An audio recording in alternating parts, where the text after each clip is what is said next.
Salut à toi, Belletta, j'espère que tu vas bien. Je te fais une petite story depuis mon arbre dans le magnifique parc d'Arthur Finlay. Je te montre un peu. Je voulais te partager un message. Si tu te reconnais comme une personne qui a tendance à chercher la fusion, ce que j'appelle les blenders, des personnes qui ont tendance à fusionner avec l'extérieur, à chercher la fusion dans leurs relations,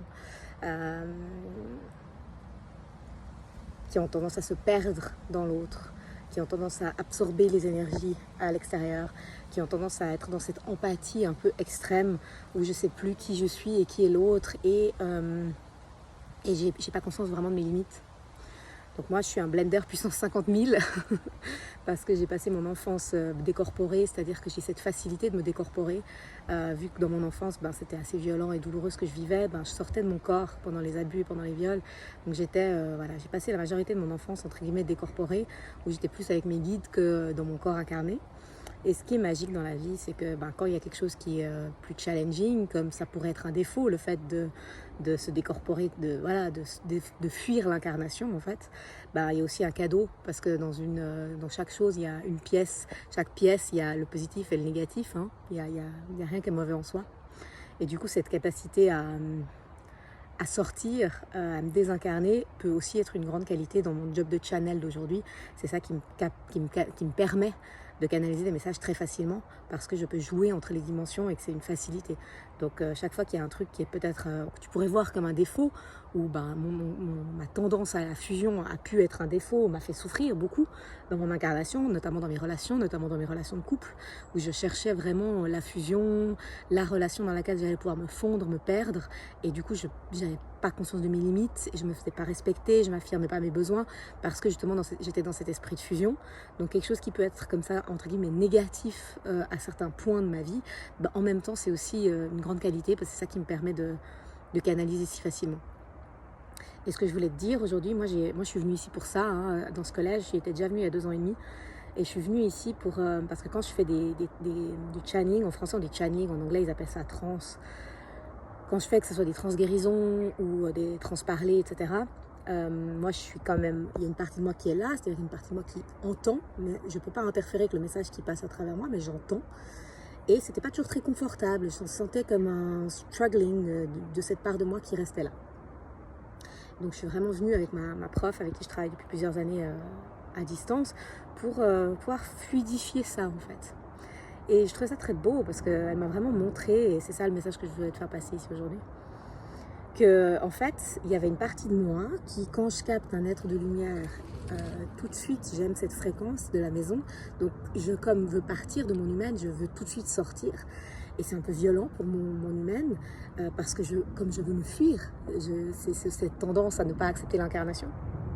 Et elle m'a montré vraiment à tuner mon énergie, en fait, jouer avec les fréquences pour pouvoir vraiment ne pas fuir mon corps pour aller chercher les aides de lumière, mais être dans mon corps et laisser venir la lumière à moi et totalement inclure en fait mon humaine dans ces fréquences de lumière quand je canalise. Et ça change tout en fait, dans ma manière de canaliser, c'est beaucoup plus doux pour moi, beaucoup plus fluide.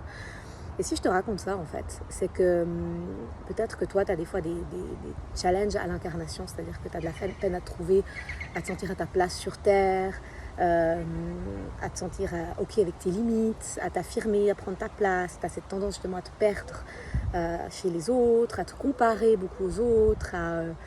Et en fait, mon message que j'ai envie de te partager avec cette expérience, c'est vraiment que plus tu t'inclus, plus tu prends avec ton humain par la main, tu acceptes finalement l'incarnation, plus c'est doux. Et dans le dernier channeling que j'ai fait ce matin, c'était vraiment chou parce que les guides sont venus parler à travers moi, puis ils disaient, en fait, tu vois, t'es un trésor. Nous, on te voit comme un jewel, un trésor, un bijou.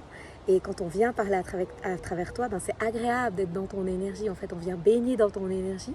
Et quand tu n'es plus en train de te fuir pour aller dans des plans de lumière plus haut, mais que tu goûtes à ton énergie, à ta présence, et que tu nous laisses parler à travers toi, mais en étant dans ta présence, bah, c'est beaucoup plus agréable. Et c'était ouf parce que la vibration du coup de ce qui était transmis à travers mon canal, elle était beaucoup plus puissante.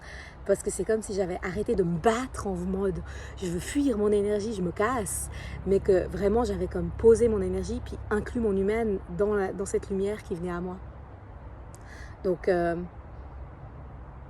si tu te reconnais dans ces résistances à l'incarnation, dans ces résistances à ton humaine, à ton humain, dans cette difficulté à prendre ta place, à savoir qui tu es, à te comparer aux autres, à te perdre avec l'autre,